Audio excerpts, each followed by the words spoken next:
At the Battle of Smoliani, the Russians under General Peter Wittgenstein defeated the French forces of Marshal Claude Victor and Marshal Nicolas Oudinot. This battle was the last effort of the French to re-establish their northern flank in Russia, known as the Dwina Line. Previously, the French had been defeated in this sector at the Second Battle of Polotsk and at the Battle of Zazniki. Background: upon learning of Victor's defeat of the Battle of Zazniki, Napoleon, who was already distressed about the situation in the north due to the earlier French defeat at Polotsk, ordered Victor to assume the offensive at once and drive Wittgenstein back. At the time of the Smoliani encounter, Napoleon was planning on leading his rapidly disintegrating Grande Armée QT to a safe haven in the west such as Minsk. In order to execute this plan, the Grande Armée QT's planned route of retreat had to be secured. Wittgenstein's position at Zazniki was just 40 miles north of Bobruisk,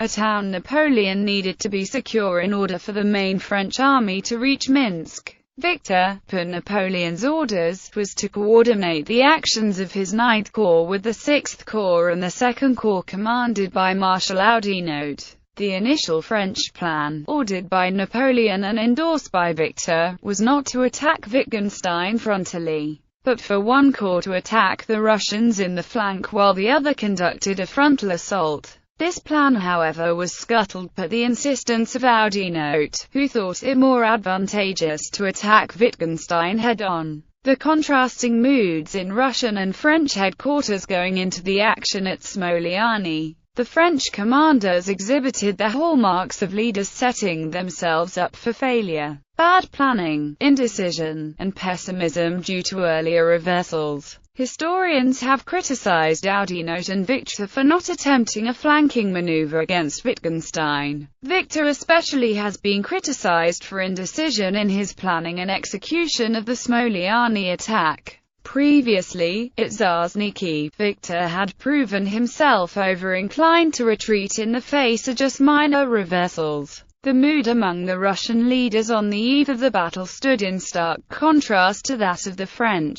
In Wittgenstein's headquarters at this time, there existed a sense of self-confidence and proud accomplishment, which had coalesced as a result of their repeated victories over the French in earlier battles. One notable work on 1812 describes the aura among Wittgenstein and his staff at this juncture as a sense of being morally equal and often superior to the enemy. It is no wonder, perhaps, that Victor was hesitant in executing the task assigned to him by Napoleon. Severe attrition among French forces. The French cause at Smoliani was also undermined by mounting attrition within their ranks. In the 2 weeks following the action at Zazniki, Victor's force had suffered greatly from exposure to frost and disease. By November 10, only 25,000 troops remained until Victor's command, a development that increased Wittgenstein's margin of superiority over the French in this sector. As a result of being better supplied, better courted and more intelligently protected from the elements than their French foes, Wittgenstein's troops suffered less attrition from privation and the weather. The Battle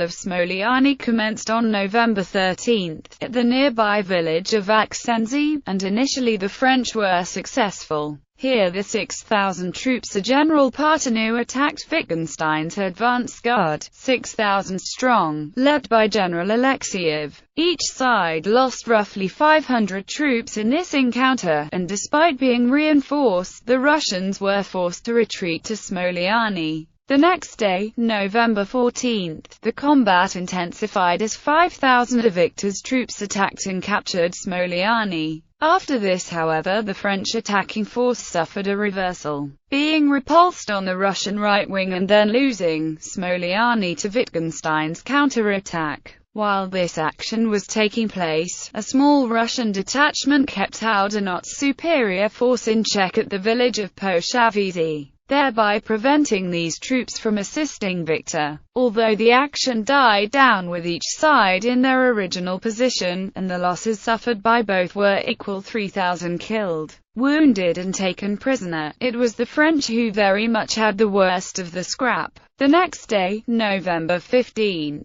Victor retreated 20 miles south to Cherija. Consequences. Although Wittgenstein did not immediately pursue his defeated enemy, by winning this battle he retained the potential to attack the Grande Armée Qt when it passed through Bobr, just 40 miles south of his position near Zazniki. That Victor and Oudinot retreated in the face of this big threat to the Grande Armée Qt was another heavy blow to Napoleon.